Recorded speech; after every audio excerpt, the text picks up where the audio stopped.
Hello, I hope you're doing well. My name is Jaclyn Veno from Golasso Learning Solutions, and welcome to the Genuine Learning blog, your trusted resource for timely and relevant updates from all the standard setters. Now, do you know about the new annual practice questionnaire that's going to be required for peer review? Well, if not, you have come to the right place.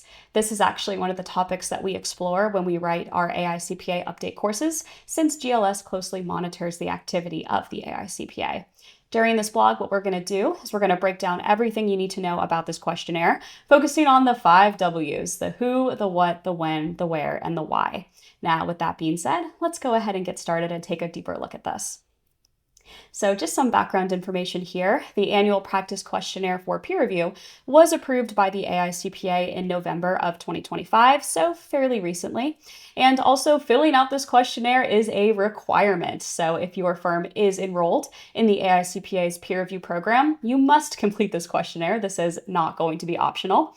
And the plan with doing this is to really address some emerging areas in accounting and auditing, which will hopefully help mitigate the impact of the risks that are associated with these emerging areas on peer review, the profession, and also the public.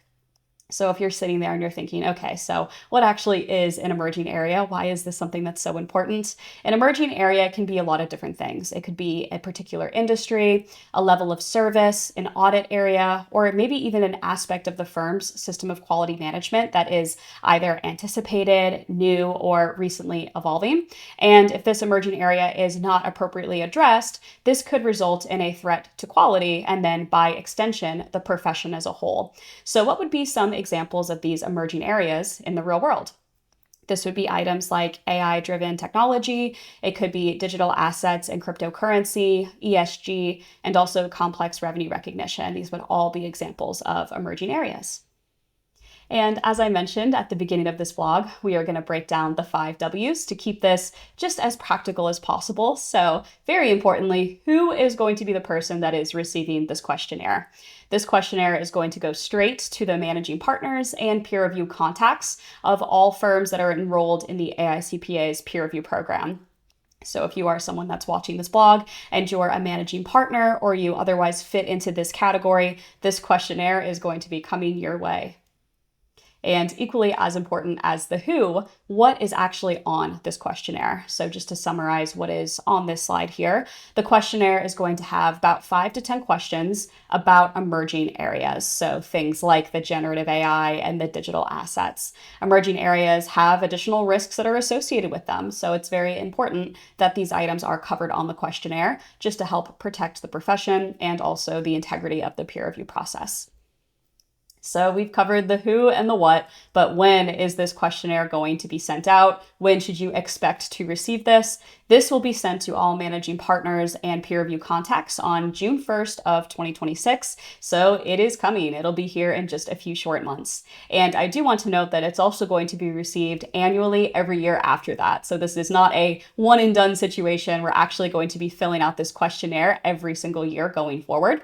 And now, what if you were someone and you decide not to complete this questionnaire? This is considered to be a peer review requirement. And with any other peer review requirement, firms will be subject to the drop process if their reviews haven't already commenced, right? So firms will also receive multiple reminders prior to being dropped from the program, but you don't really want to let it get that far, of course.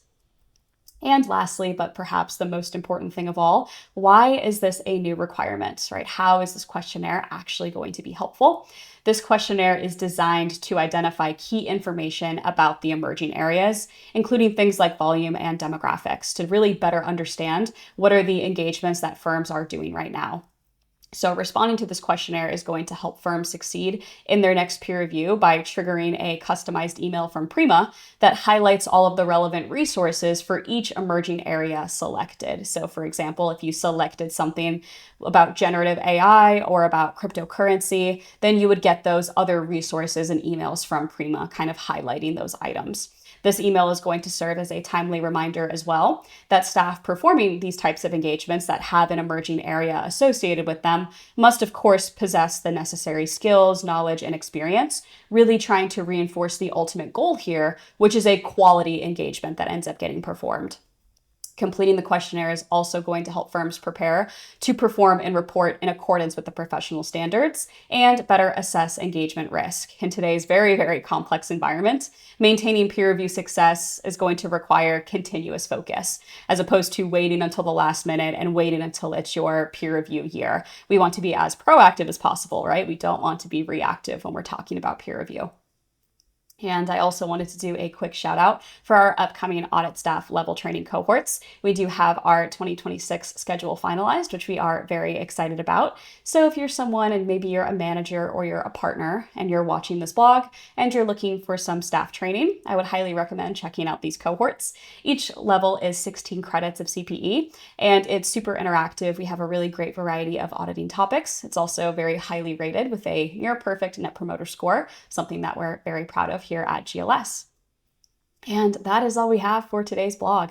So if staying up to date and current with the AICPA requirements is part of your role, definitely explore how GLS can help you stay ahead of the curve. We have lots of different courses in accounting, auditing, government and nonprofit, A&A, if you need your Yellow Book CPE requirements to be met, as well as professional development and of course the audit staff training.